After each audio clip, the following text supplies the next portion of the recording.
Hello all, hope you're doing good. Thank you so much for 100 plus subscribers. This means a lot to me and I assure you, you will not regret your subscription.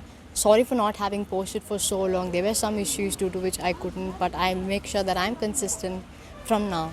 And I thought of revealing my marks to you as you are a part of my family. So I scored a 94% in the CBSE board examinations for class 10, and this made me completely unhappy because I was expecting a lot more better. It was like only 470 that I could score.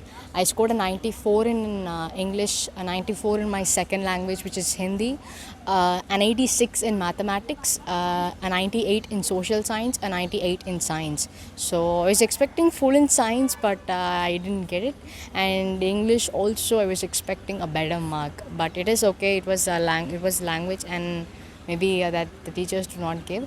But we also didn't get our results on time.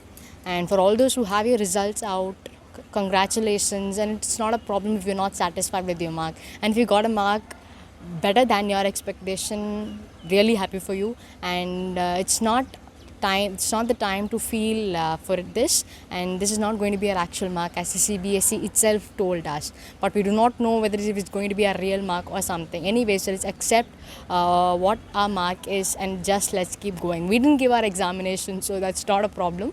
And let's focus on 12th. So if you didn't do well, it's a motivation in disguise for you to do better in the future. So 11th is the place where career building actually comes to place. So that's not a problem. Let's focus on the future. And if you like this video, give it a thumbs up, subscribe to my channel and subscribe to our channel, press the bell icon for post notifications. I will meet you in the next video. Until then, keep safe, stay happy, bye.